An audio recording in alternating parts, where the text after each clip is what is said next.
71ஆம் மாத கூட்டம் இனிதே துவங்குகிறது. நிகழ்ச்சிக்கு தலைமையேற்று சிறப்பிக்க ராமனூத்து அரசு ஆரம்ப பள்ளி தலைமை ஆசிரியர் திரு மு.க. இப்ராஹிம் அவர்களை உங்களுடைய கரவொலியோடு மேடைக்கு அழைக்கிறேன். முன்னிலை வைத்து சிறப்பிக்க வருகை தந்திருக்கக்கூடிய வடக்கு வண்டானம் புனித சவேரியார் நடுநிலைப்பள்ளியினுடைய பணி நிறைவு பெற்ற ஆசிரியர் திரு எஸ். கென்னடி அவர்களை உங்களுடைய கரவொலியோடு மேடைக்கு அழைக்கிறேன்.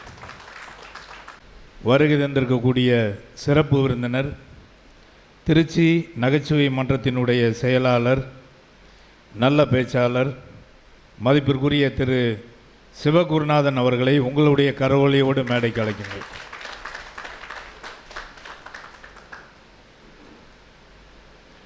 நிகழ்த்து சிறப்பிக்க வந்திருக்க பணி நிறைவு செய்த ஆசிரியர் எஸ். கென்னடி அவர்களை மன்றத்தின் சார்பாக வருக வருக என வரவேற்கிறோம். மகிழ்வோம் மலர்வோம் என்ற தலைப்பில் சிறப்புரை ஆற்ற வந்துள்ள திருச்சி நகைச்சுவை மன்ற செயலாளர் திரு க. சிவகுருநாதன் அவர்களை மகிழ்வோர் மன்றத்தின் சார்பாக அன்போடு வரவேற்கிறோம். மேலும் இந்நிகழ்ச்சிக்கு வருகை தந்துள்ள தமிழக அரசின் நல்லாசிரியர் விருது பெற்ற கோவில்பட்டி வ.உ.சி. அரசு மேல்நிலைப்பள்ளி தலைமை ஆசிரியர் திரு தா. சுரேஷ்குமார் அவர்களையும், தெற்கு கோனார்கோட்டை தமிழ் பாப்டிஸ்ட் துவக்கப்பள்ளி தலைமை ஆசிரியர் திரு ராஜையா அவர்களையும் இம்மன்றம் வருக வருக என வரவேற்கிறது. ஒவ்வொரு மாதமும் சிறந்த வீரர்களுக்கு இம்மன்றம் பரிசளித்து சிறப்பிக்கிறது. அந்த வகையில் இளம் சாதனையாளர் விருது பெற்ற மாணவ செல்வங்கள் திரு நவீனேஸ்வரன், நாடார் மேல்நிலைப்பள்ளி மாணவன் நவீனேஸ்வரன் அவர்களையும், தமிழ்நாடு ஹாக்கி அணிக்கு தேர்வாகியுள்ள மாணவர்கள் 3 மாணவர்கள், செல்வன் A. Haris saint Paul's matric மேல்நிலைப்பள்ளி மாணவர், செல்வன் C. Santhosh saint Paul's matric மேல்நிலைப்பள்ளி மாணவர்கள் 3 மாணவர்களையும் இம்மன்றம் வரவேற்கிறது. ஒவ்வொரு மாதமும் புத்தகத்தை வாசிப்பதை நல்ல நேசிப்பதாக கொண்டவரை மன்றம் கௌரவிக்கிறது. வாசிப்பதை நேசிப்பவர் என்ற தலைப்பில் திரு ராஜேஷ் சங்கரப்பிள்ளை அவர்கள் வருகை தந்துள்ளார்கள். அன்னார் அவர்களையும் இம்மன்றம் வருக வருக என வரவேற்கிறது. இம்மன்றம் தொடர்ந்து செயல்பட உறுதுணையாக இருக்கும் பல்வேறு அமைப்புகளை சார்ந்தவர்களுக்கும் பெற்றோர்களுக்கும் இம்மன்றம் வருக வருக என வரவேற்கிறது.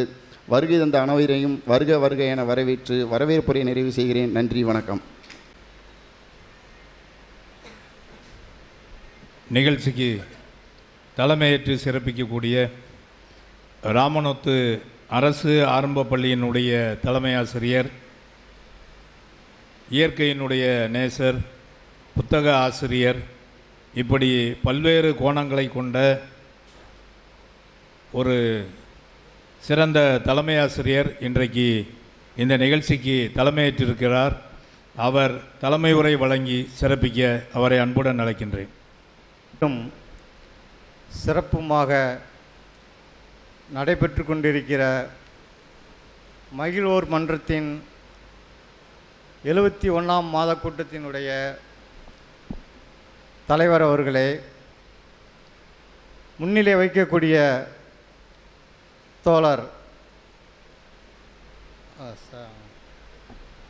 சார் பேர் கென்னடி அவர்களே, நமக்கெல்லாம் மன மகிழ்ச்சியை ஏற்படுத்தக்கூடிய அளவிற்கு இங்கு சிறப்புரையாற்ற வருகை இருந்துள்ள திருச்சியை சேர்ந்த தோழர் சிவகுருநாதன் அவர்களே, மற்றும் இந்த விழாவினை சிறப்பிக்க வருகை தந்துள்ள உங்கள் அத்துணை பேருக்கும் என்னுடைய முதற்க நன்றியினை தெரிவித்துக் கொள்கிறேன்.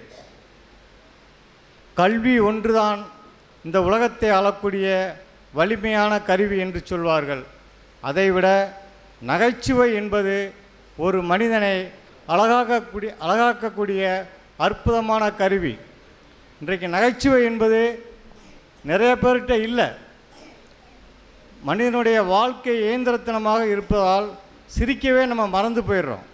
சிரிப்பு ஒன்றுதான் நம் வாழ்க்கையை சிறப்பாக அமைக்கும் என்பதை நாம் ஒவ்வொருவரும் உணர வேண்டும். சிரிப்பு என்பது மனிதனை தனித்துவமாக காட்டக்கூடியது. சிரிப்பும் சிந்தனையும். ஏனென்றால் விலங்குகளிலிருந்தும் மற்றவையிலிருந்து பேரெடுத்தி காட்டக்கூடியது அந்த சிரிப்பு தான். அதனால் மனவிட்டு சிரிக்க வேண்டும். அதனால தான் சொன்னாங்க, மனவிட்டு சிரிங்க, நோய் விட்டு போகும் என்று சொன்னார்கள். எங்கே நிம்மதி, எங்கே நிம்மதி என்று இந்த சமூகம் அலைந்து கொண்டிருக்கிறது. அதற்கு காரணம் என்ன? அவர்கள் வாழ்க்கையிலே அந்த நகைச்சுவை என்ற உணர்வு இல்லாததான். எனவே நாம் மனவிட்டு சிரிக்க வேண்டும். அது குடும்பமாக இருந்தாலும் சரி, இந்த சமூகமாக இருந்தாலும் சரி. சிரித்தமானால் நமது வாழ்க்கை மட்டுமல்ல, நாமே அழகாக மாறக்கூடிய ஒரு சக்தி உண்டு. மயிலூர் மன்றத்தில் தலைமை ஏற்று பேச வேண்டும் என்று சொன்னார்கள். நான் எவ்வளோ நேரம் பேச வேண்டும் என்று கேட்டேன். 5 நிமிடம் நீங்கள் பேச வேண்டும் என்று சொன்னார்கள். மீறி பேசினால் இது பாராளுமன்றம் மாதிரி நாங்கள் மைக்கை ஆஃப் பண்ணிடுவோம் அப்படின்னாங்க. சரி, அதையும் மீறி பேசினா எங்களுடைய வாயில் காப்பாளரை வச்சு நாங்கள் வெளியே தள்ளிடுவோம்.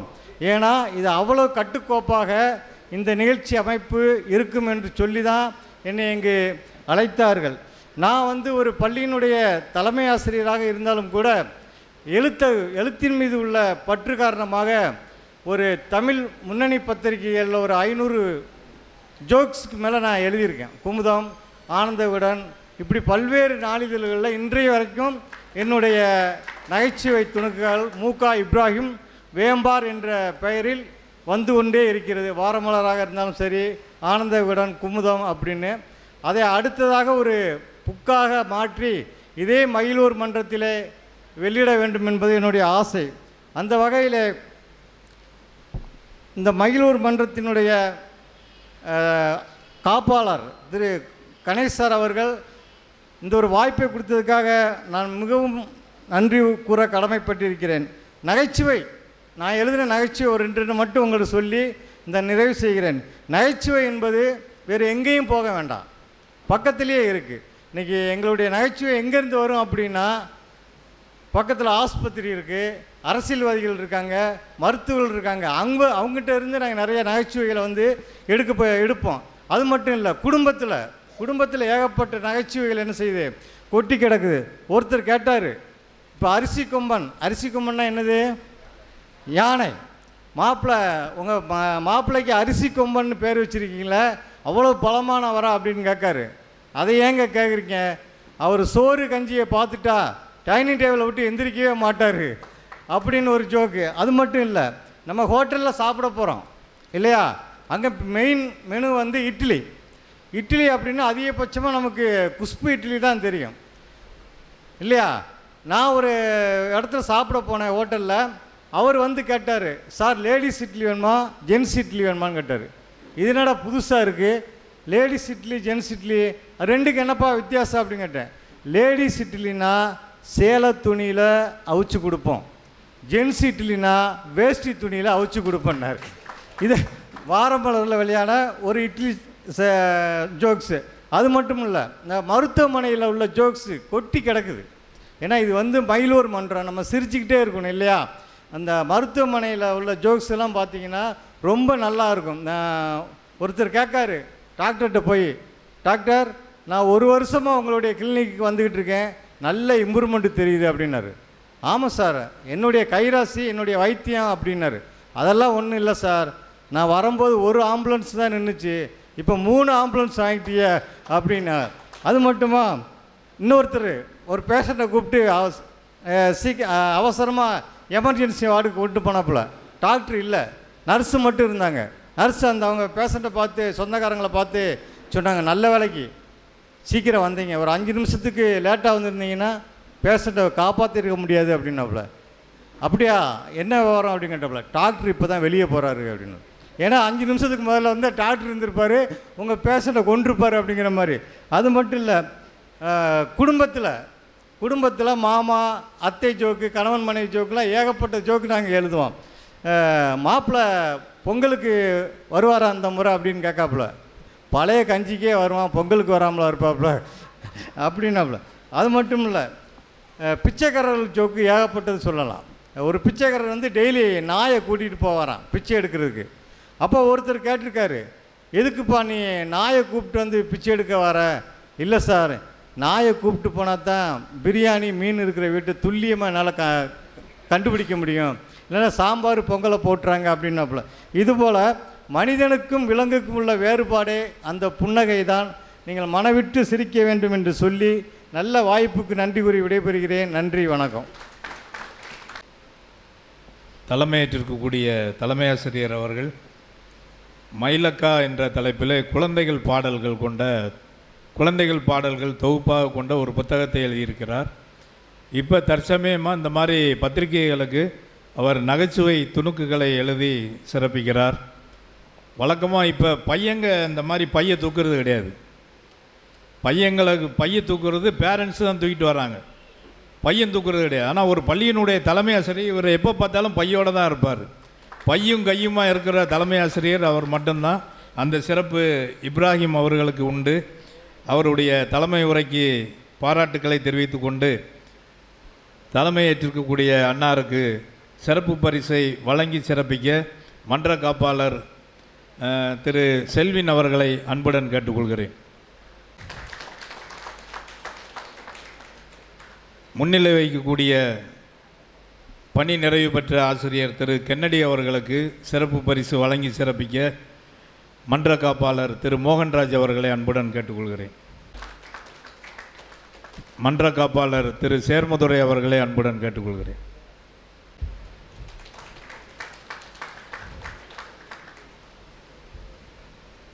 ஒவ்வொரு மாதமும் மகிழ்வோர் மன்றம் பாராட்டி சிறப்பிக்கிறது. இந்த மாதம் தமிழ்நாடு ஹாக்கி அணிக்கு தேர்வாகி இருக்கக்கூடிய 3 மாணவர்களை பாராட்டி நினைவு பரிசு சிறப்பு பரிசு வழங்கி சிறப்பிக்கிறது மகிழ்வோர் மன்றம். தமிழ்நாடு ஹாக்கி அணிக்கு தேர்வாகி இருக்கக்கூடிய மாணவர்கள் நாடார் மேல்நிலைப் பள்ளியினுடைய மாணவன் திரு நவீனேஸ்வரன், சென்ட் பால்ஸ் மெட்ரிக் பள்ளியை சார்ந்த மாணவர் ஹரிஸ், சென்ட் பால்ஸ் மெட்ரிக் பள்ளியை சார்ந்த மற்றொரு மாணவர் சந்தோஷ் ஆகியோரை உங்களுடைய கரவொலியோடு மேடைக்கு அழைக்கின்றோம்.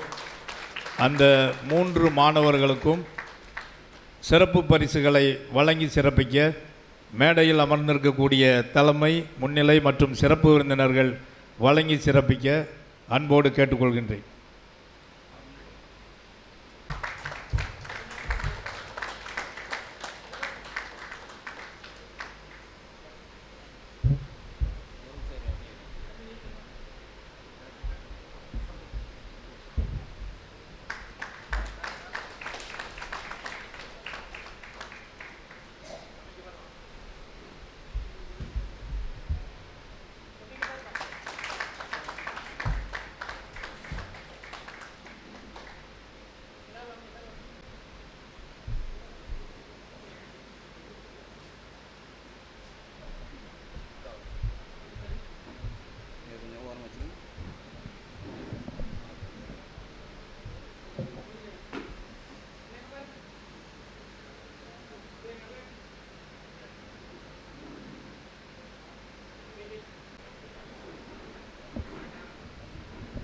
அடுத்ததாக பாராட்டு பெறுபவர்கள் தமிழ்நாடு அரசினுடைய டாக்டர் ராதாகிருஷ்ணன் விருது பெற்றிருக்கக்கூடிய வஉசி அரசு மேல்நிலைப் பள்ளியினுடைய தலைமை ஆசிரியர் மதிப்பிற்குரிய திரு சுரேஷ்குமார் அவர்களை உங்களுடைய கரவொலியோடு மேடைக்கு அழைக்கின்றோம்.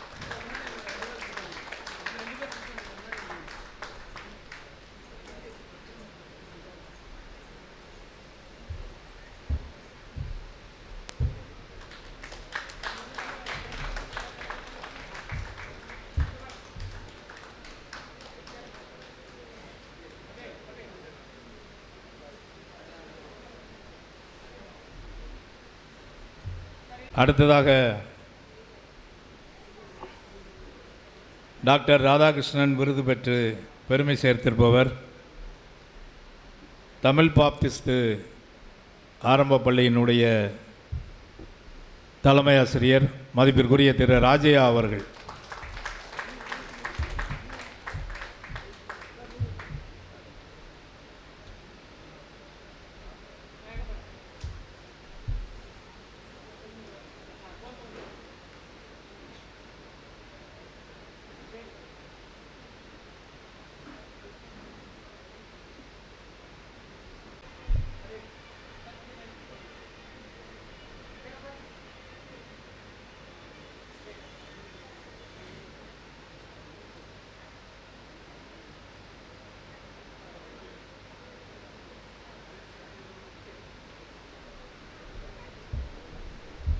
பெற்றிருக்கக்கூடிய வஉசி பள்ளியினுடைய தலைமை ஆசிரியர் ஏற்புரை வழங்கி சிறப்பிக்க அன்போடு கேட்டுக்கொள்கிறேன். அன்பார்ந்த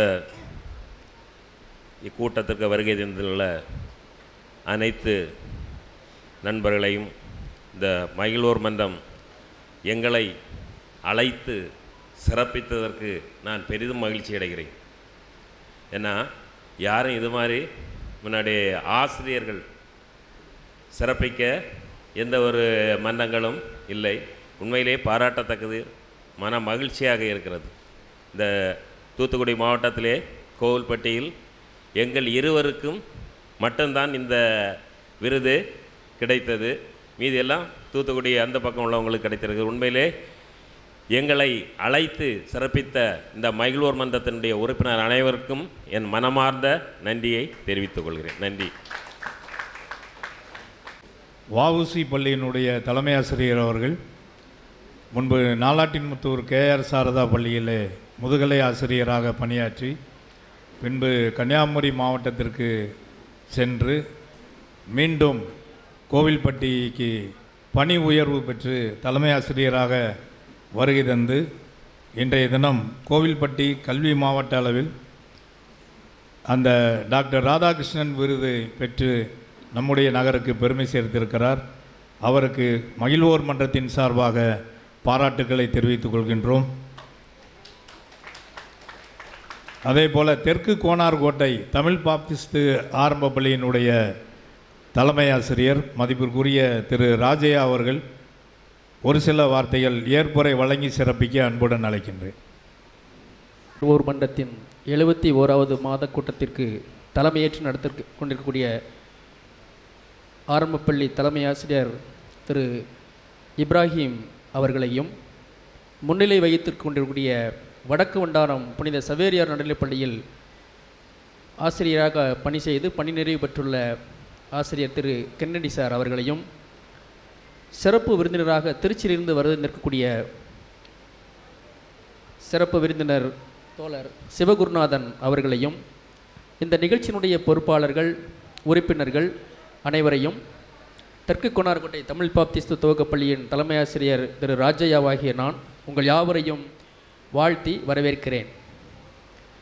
2022-23 கல்வியாண்டின் டாக்டர் ராதாகிருஷ்ணன் விருது பெற்று இந்த நாளிலே எங்களை கௌரவிப்பதற்காக அழைத்தது நிமித்தம் நான் மிகுந்த மகிழ்ச்சி அடைகிறேன். கடந்த நாட்களிலே JCI மூலமாக நடந்த பாராட்டு விழாவிலே நம்முடைய மகிழ்வோர் மன்றத்தின் பொறுப்பாளர் நாடார் மேல்நிலைப்பள்ளியினுடைய தலைமை ஆசிரியர் அவர்களை என்னுடைய அணுகி, நீங்கள் கண்டிப்பாக எங்களுடைய மகிழ்வோர் மன்றத்திற்கு வருகை தர வேண்டும், உங்களை நாங்கள் பாராட்டுவதற்கு நாங்கள் தயாராக இருக்கிறோம் என்று சொன்ன உடனே நான் அதை மகிழ்ச்சியாக ஏற்றுக்கொண்டோம். நானும் அருமையான வஉசி மேல்நிலைப்பள்ளியின் தலைமை ஆசிரியர் அவர்களும் கண்டிப்பாக வருகிறோம். நீங்கள் எங்களை கௌரவிக்கும் பொழுது நாங்கள் உங்களுடைய மகிழ்வோர் மன்றத்திற்கு பெருமை சேர்க்கும் விதமாக எங்களுடைய பணியை நாங்கள் ஒதுக்கி வைத்துவிட்டு நாங்கள் கண்டிப்பாக வருகிறோம் என்று சொல்லியிருந்தோம். அதன் பிரகாரமாக இந்த நாளிலே மகிழ்வோர் மன்றத்தின் சார்பாக எங்களை கௌரவித்த மகிழ்வோர் மன்றத்தின் நிர்வாகிகள் மற்றும் உறுப்பினர்கள் வந்திருக்கிற அனைவருக்கும் என்னுடைய இதயம் கனிந்த மனப்பூர்வமான நன்றியையும் வாழ்த்துக்களையும் தெரிவித்துக் கொள்கிறேன். நன்றி. எங்களுடைய அழைப்பை ஏற்று வருகை தந்து விழாவை சிறப்பித்த நிகழ்ச்சியை சிறப்பித்த 2 நல்லாசிரிய பெருமக்களுக்கும் மகிழ்வோர் மன்றத்தின் சார்பில் மனமார்ந்த நன்றியையும் பாராட்டுகளையும் தெரிவித்துக் கொள்கின்றோம். தொடர்ந்து மாணவ மாணவியர்களுடைய நிகழ்வு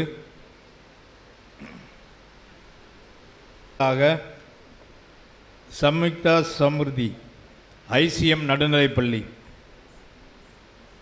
அனைவருக்கும் வணக்கம். நான் இப்பொழுது உலகில் எந்த மருந்தகங்களிலும் கிடைக்காத அதி அற்புதமான மருந்துகள் சிலவற்றை பற்றி கூற போகின்றேன். உடற்பயிற்சி என்பதும் ஒரு மருத்துவம், விரதம் இருப்பதும் ஒரு மருத்துவம், சிரிப்பு என்பதும் ஒரு மருத்துவம், இயற்கை உணவு என்பதும் ஒரு மருத்துவம், பச்சை காய்கறிகள் என்பதும் ஒரு மருத்துவம், நல்ல தூக்கம் என்பதும் ஒரு மருத்துவம், சூரிய ஒளி என்பதும் ஒரு மருத்துவம், ஒவ்வொருவரிடம் அன்பாய் இருப்பதும் ஒரு மருத்துவம், தியானம் என்பதும் ஒரு மருத்துவம், இறைவனை நினைப்பதும் துதிப்பதும் ஒரு மருத்துவம். நல்ல நண்பர்களோடு உண்மை அன்புடன் பழகுவதும் ஒரு மருத்துவம். நன்றி உணர்வோடு இருப்பதும் ஒரு மருத்துவம்.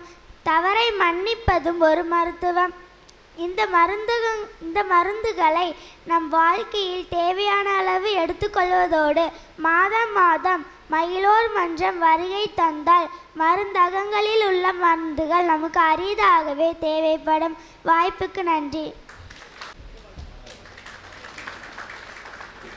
ஹரிமித்ரன், சங்கரா கிட்ஸ். கொஞ்சம் கரிமித்திரன் கொஞ்சம் இரு. உன்னை அறிமுகப்படுத்தணும்ல, உன்னை அறிமுகப்படுத்தி சொல்லிடுறேன். என்ன கரிமித்திரன் யார் என்ன ஏதுன்னு சொல்லணும்ல. மாதம் மாதம் வந்து ஒவ்வொரு தலைவர்களை பற்றி பேசக்கூடிய மாணவன். படிக்கிறது எல்கேஜி. கொஞ்சம் மழலையாக பேசுவாப்பில், நல்லா கேளுங்க. இந்த தடவை டாக்டர் ராதாகிருஷ்ணனை பற்றி பேசுகிறாரு. இப்போ ஆரம்பிக்கலாம். அனைவருக்கும் வணக்கம். ஆசிரியர் பணிக்கு இலக்கணமாக திகழ்ந்த டாக்டர் ராதாகிருஷ்ணன் அவர்களை பற்றி பேச போகிறேன். டாக்டர் ராதாகிருஷ்ணன் ஒரு தத்துவஞானி, ஆசிரியர், இந்தியாவின் முதல் துணை குடியரசு தலைவர், மைசூர் பல்கலைக்கழகம், சென்னை கல்லூரியில் இந்து பல்கலைக்கழகம் போன்றவற்றில் ஆசிரியராக கடமையாற்றினார். தேசத்தை கட்டி எழுப்புவதில் ஆசிரியரின் பெரும் பங்கு உள்ளது. ஆசிரியர்களை மதிக்க வேண்டும் என்று கூறியுள்ளார். இந்திய நாட்டின் ஜனாதிபதியாக இருந்த போது ஆசிரியர் தொழிலை மறக்காமல் தனது பிறந்த நாளை ஆசிரியர் தினமாக கொண்டாட என்று அறிவித்தார். நன்றி, வணக்கம். தம்பி, நீ என்னவா வரப்போற? ஆசிரியராக வரப்போறியா? கரிமித்திரன், நீ என்னவா வரப்போற? ஆசிரியராக வரப்போறியா? கலெக்டராக வரப்போறியா? என்னதான் வரப்போற? பெரிய ஆளாகி என்னவா வரப்போற? ஆசிரியராக வரப்போறியா? ஜனாதிபதியாக வரப்போறியா? கலெக்டராக வரப்போறியா? கலெக்டராக வரப்போறியா? சரி சரி, வாழ்த்துக்கள் தம்பி. சிறப்பு பரிசை சிறப்பு விருந்தினர் அவர்கள் வழங்கி சிறப்பிக்க ரக்ஷயா, எடுஸ்டார் சிபிஎஸ்இ பள்ளி.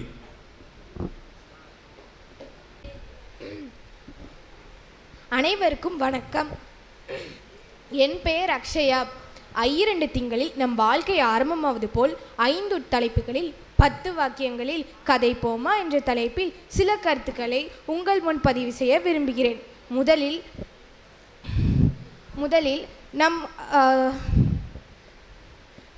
நம்முடைய தோல்விகளுக்கு காரணம் யோசிக்காமல் செய்வது, யோசித்தும் செய்யாமல் இருப்பது. 2வது, நம்முடைய சுதந்திரம் என்பது மற்றவர்கள் சுதந்திரத்தை மதிப்பது, பிறர் விரும்பும் விதமாய் வாழ்வது. 3வது, நன்றி சொல்லுங்கள், தொடக்கப்பள்ளி ஆசிரியர்களுக்கு, வாய்ப்புகளை கொடுக்கும் வாழ்க்கைக்கு. 4வது, முளைப்பது, நெல் மாதிரி போட்டால் முளைப்பது அன்பு, புல் மாதிரி போடாமலே முளைப்பது வம்பு. 5, நம்பிக்கை வரிகள், கல்லை எறிந்தாலும் கனிகளை தருகின்ற மரம், சரிவது சருகுகளே தவிர மரங்கள் அல்ல. இறுதி தத்துவம், சிரிப்பு என்னும் சாவி தொலைந்தால் மகிழ்ச்சி என்னும் வீடு பூட்டியே கிடக்கும். நன்றி. சிறப்பு பரிசு வழங்கி சிறப்பிக்க முன்னிலை வைக்கக்கூடிய திரு கென்னடி அவர்களை அன்புடன் கேட்டுக்கொள்கிறேன்.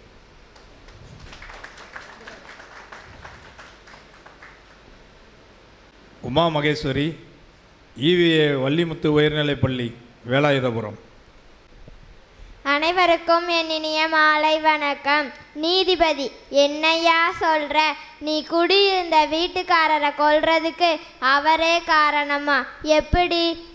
ஆமாம் சார், அவர் தான் அடிக்கடி என்கிட்ட வந்து காலி பண்ணுன்னு சொன்னார். நான் காலி பண்ணிட்டேன். குருவி போல கொஞ்சம் கொஞ்சமாக பணத்தை சேர்த்து வச்சேன். என்ன ஆச்சு? கழுகு போல என் கணவர் வந்து தூக்கிட்டு போயிட்டாரு. எல்லா பணத்துலையும் காந்தி ஏன் சிரிச்சிட்டே இருக்காரு? அழுதா பணமெல்லாம் நனைஞ்சிரும்ல, அதான். பச்சையாக கேரட் வாங்கி சாப்பிட்டா கண்ணுக்கு நல்லதுன்னு நீங்கள் தானே டாக்டர் சொன்னீங்க. அது எங்கேயுமே கிடைக்கல. அப்படியா? எல்லா கடையிலையும் கேரட் சிவப்பாதான் இருக்கு. நன்றி, வணக்கம். தொடர்ந்து மந்திரமூர்த்தி, LSV மெட்ரிக் பள்ளி. அன்னை தமிழுக்கு என் முதல் வணக்கம். இங்கு அமர்ந்திருக்கும் அனைவருக்கும் என் இனிய மாலை வணக்கத்தை தெரிவித்துக் கொண்டு என் உரையை தொடங்குகிறேன். நான் இன்று வள்ளலாரை வாசித்தேன், வாழ்க்கையை யோசித்தேன் என்ற தலைப்பில் பேச வந்துள்ளேன்.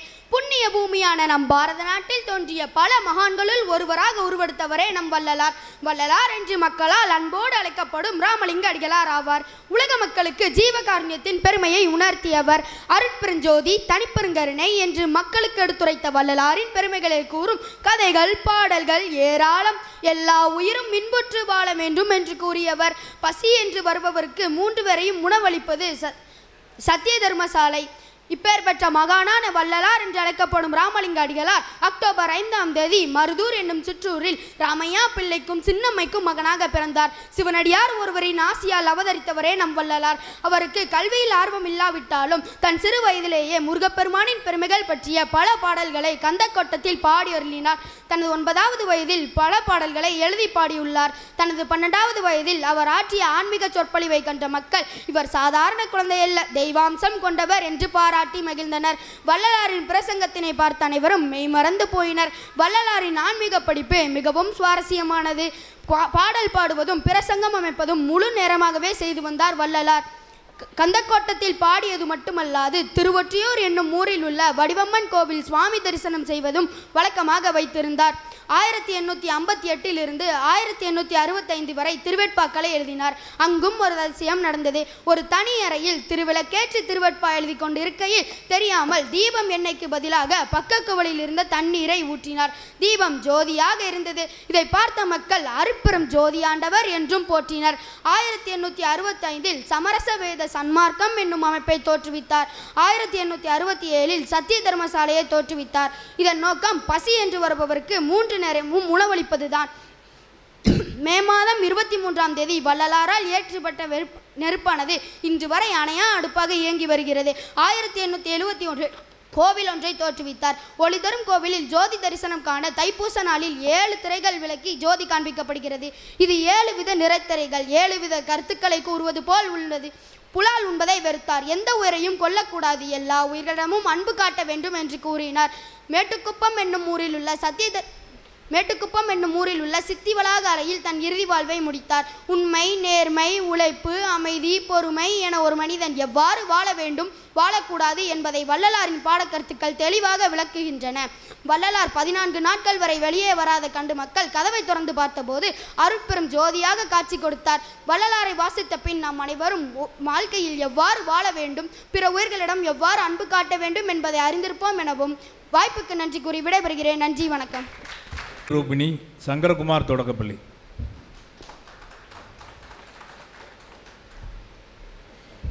இனிய மாலை வணக்கம். வாத்தியாரும் ஒருத்தரும் பேசிக்கிட்டாராம். அவங்க கேட்காங்க, ஏன் சார் என் பையனை அடிச்சிங்க? அதுக்கு வாத்தியார் சொல்கிறாங்க, ட்ராக்கில் எதுக்கு 2 தண்டவாளம் இருக்குன்னு கேட்டால் ஒன்று ஊருக்கு போக இன்னொன்று திரும்பி வரேன்னு சொல்கிறான். அடுத்து கணவனும் மனைவியும் பேசிக்கிட்டாங்களாம். கணவன் சொல்கிறாங்க, அம்மாவுக்கு உடம்பு முடியலையாம், பணம் அனுப்ப சொல்லி ஃபோன் பண்ணாங்க. அதுக்கு மனைவி சொல்கிறாங்க, கஞ்சி காய்ச்சி குடிக்க சொல்லுங்க, எல்லாம் சரியாயிடும். அதுக்கு கணவன் சொல்கிறாங்க, இந்தா நீயே உங்கள் அம்மா கிட்ட சொல்லிடு. அடுத்து 2 ஃப்ரெண்ட்ஸ் பேசிக்கிட்டாங்களாம். ஒருத்தன் சொல்கிறான், ஏன்டா நேற்று டல்லாக இருந்த? அதுக்கு அவன் சொல்கிறான், நேற்றுக்கு புடவை வாங்க போயிட்டு 2000 ரூபாய்க்கு என் தர்மபத்தினி புடவை வாங்கிட்டு வந்தா. அதுக்கு அவன் கேட்கான், இன்னைக்கு ஏன் சந்தோஷமாக இருக்க? அதுக்கு அவன் சொல்கிறான், புடவையா உன் பொண்டாட்டிக்கிட்ட காமிக்க போயிருக்கா. அடுத்து 2 பேர் பேசிக்கிட்டாங்களாம். ஒருத்தன் சொல்கிறான், ஏன்னே அவனை போட்டு அடிக்கிங்க? அதுக்கு அவர் சொல்கிறாரு, சர்க்கரை வாங்கிட்டு வீட்டுக்கு வந்து பார்த்தா 100 கிராம் குறைவாக இருக்குது. ஏண்டான்னு கேட்டால் நடந்தா சுகர் குறையும்னு சொல்கிறான். தத்துவம், உலகை சுத்தப்படுத்த வேண்டும் என்றால் முதலில் உன் மனதை சுத்தப்படுத்திக்கொள். நன்றி.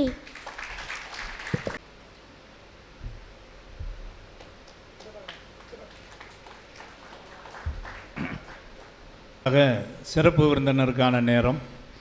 அதற்கு முன்னதாக அடுத்த மாதம் அக்டோபர் 28ஆம் தேதி 72வது மாத கூட்டம். சிறப்பு விருந்தினர் விஜய் டிவி தமிழ் பேச்சு எங்கள் மூச்சில் 2ஆம் இடம் பிடித்த நகைச்சுவை பேச்சாளர் திரு நாகமுத்து பாண்டியன் அவர்கள் அடுத்த மாத கூட்டத்திற்கு சிறப்பு விருந்தினராக வருகை தர இருக்கின்றார். தலைப்பு துன்பம் வரும் வேளையிலே சிரிங்க என்ற தலைப்பில் அவர் பேச இருக்கின்றார். அக்டோபர் 28 72வது மாத கூட்டம். சிறப்பு விருந்தினர் விஜய் டிவி புகழ் தமிழ் பேச்சு எங்கள் மூச்சு. அந்த நிகழ்ச்சியில் 2ஆம் இடம் பெற்ற கும்பகோணத்தை சார்ந்த திரு நாகமுத்து பாண்டியன் அவர்கள் சிறப்பு விருந்தினராக வருகை தர இருக்கிறார்கள். தலைப்பு துன்பம் வரும் வேளையிலே சிரிங்க என்பதை சொல்லி இந்த மாதத்தினுடைய சிறப்பு விருந்தினர் திருச்சியிலே நகைச்சுவை மன்றத்தினுடைய செயலாளர் பேச இருக்கின்றார். அதற்கு முன்னதாக புத்தக மதிப்புரை, மாதம் மாதம் ஒரு புத்தகத்தை வாசித்து வாசிப்பதை நேசிப்பவர் என்ற தலைப்பில் ஒரு 5 நிமிடங்கள் புத்தக மதிப்புரை பேசுவதற்காக இங்கே கழுகுமலை அரசு மேல்நிலைப் பள்ளியினுடைய ஆசிரியர் திரு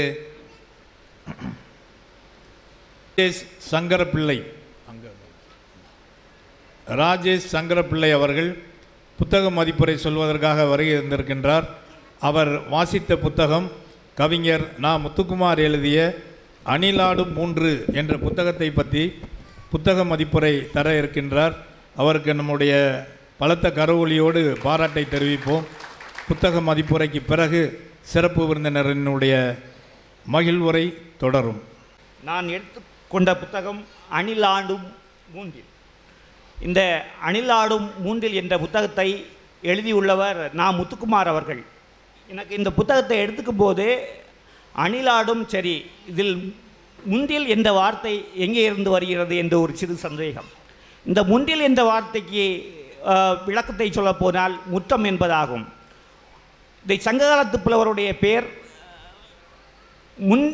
அணிலாடும் முண்டிலர். இந்த அணிலாடும் முண்டிலர் ஒரு சங்ககாலத்து பாடலை சொல்லும்போது குறிப்பிட்டுள்ளார்.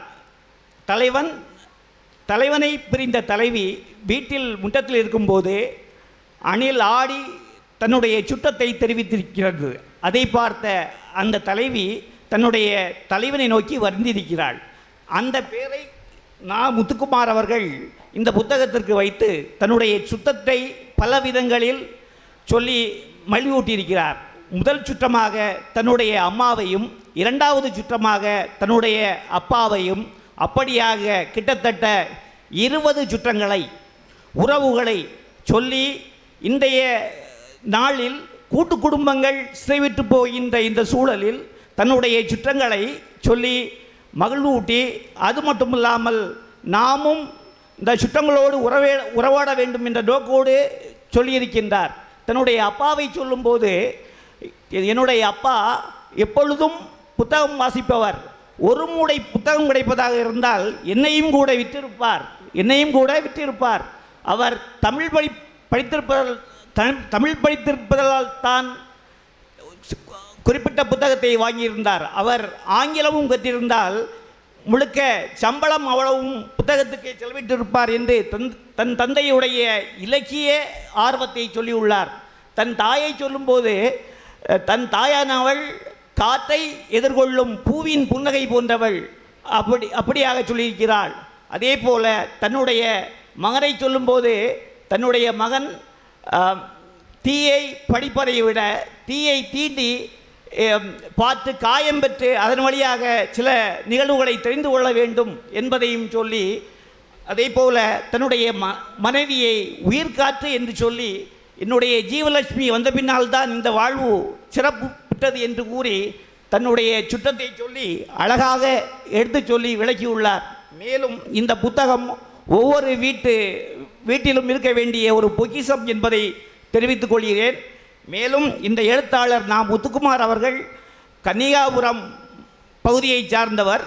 கிட்டத்தட்ட 4 பல்கலைக்கழகத்தில் இவருடைய புத்தகம் பாடப்புத்தகமாக வைத்து இன்றும் படிக்கப்பட்டு வருகிறது. தன்னுடைய வாழ்நாளை சிறுவயதிலே முடித்து கொண்ட பெருங்கவிஞன். நான் சென்னையில் இருக்கும்போது அவர் தினமும் திருவான்மியூர் கடற்கரையில் சாயங்காலம் 5 மணி அளவில் காற்றை வாங்கி உலாவிக் கொண்டிருப்பார். அப்படிப்பட்ட கவிஞன் உடன் பல இளம் கவிஞர்கள் சுற்றியிருப்பார். ஒரு வித்தியாசமான கவிஞன் தன்னை விட்டு சென்றது பெரிய இழப்பு என்று கூறி விடைபெறுகிறேன். நன்றி, வணக்கம். வாசிப்பதை நேசிப்பவர் என்ற சிறப்பு பரிசை அவருக்கு வழங்கி சிறப்பிக்க சிறப்பு விருந்தினர் அவர்களை அன்புடன் கேட்டுக்கொள்கிறேன். மதிப்பிற்குரிய திரு ராஜேஷ் சங்கரப்பிள்ளை அவர்கள் கழுகுமலை அரசு மேல்நிலைப்பள்ளி ஆசிரியர். 2 புத்தகங்களை எழுதியிருக்கிறார். ராசாக்கா மங்கலம் என்ற புத்தகத்தையும் என் வகுப்பறை நினைவுகள் என்கிற புத்தகத்தையும் எழுதியிருக்கக்கூடிய புத்தக ஆசிரியர். இன்றைய தினம் புத்தக மதிப்புரையை கொடுத்திருக்கிறார். அவருக்கு வாழ்த்துக்கள், பாராட்டுக்கள். இன்றைய சிறப்பு விருந்தினர் திருச்சி நகைச்சுவை மன்றத்தினுடைய செயலாளர். திருச்சி நகைச்சுவை மன்றம் மாதந்தோறும் பல சிறப்பு நிகழ்ச்சிகளை நடத்தி சிறப்பிக்கிறார்கள். நம்முடைய மன்றத்தை போலவே அங்கேயும் பிரபல பேச்சாளர்கள், பெரிய பெரிய இலக்கிய சொற்பொழிவாளர்கள் வந்து பேசி மகிழ்வித்திருக்கிறார்கள். இந்த ஆண்டு திருச்சி நகைச்சுவை மன்றத்திற்கு 25வது ஆண்டு என்பதை பெருமையோடு இந்த மேடையிலே பதிவு செய்கிறேன். அந்த பெருமை அவருக்கு சாரும். அத்தகைய சிறப்பு விருந்தினர் அவர்கள் இன்றைய தினம் மகிழ்வோம் மலர்வோம் என்ற தலைப்பை கொடுத்திருக்கிறார். அவரிடத்திலே தலைப்பு கேட்டபோது 3 தலைப்புகளை கொடுத்தார். அந்த 3 தலைப்பில் நாங்கள் தேர்வு செய்த தலைப்பு மகிழ்வோம் மலர்வோம் என்று சொல்லி அதற்கு ஏற்றால் போல் இங்கே மேடையை அமைத்திருக்கிறோம். ஒரு மகிழ்ச்சி இருந்தால் மலர்ச்சி இருக்கும். மகிழ்ச்சி எப்போது இருக்கும் அப்படி என்று சொன்னால் மதம் பார்க்காமல், மொழி பார்க்காமல், இனம் பார்க்காமல் இருக்கின்ற நேரம் நமக்கு மகிழ்ச்சி இருக்கும். நம்முடைய முகத்தில் மலர்ச்சி இருக்கும். அந்த அடிப்படையிலே தலைமையை இப்ராஹிம் அவர்கள் ஏற்றிருக்கிறார். முன்னிலையை திரு கென்னடி அவர்கள் தாங்கி இருக்கிறார். சிறப்பு விருந்தினராக சிவகுருநாதனே வந்து இங்கு சிறப்பு மகிழ்வுரை தர இருக்கிறார் என்பதை சொல்லி உங்களுடைய பலத்த கரவொலியோடு அவரை மகிழ்வுரை வழங்க அன்புடன் அழைக்கின்றேன்.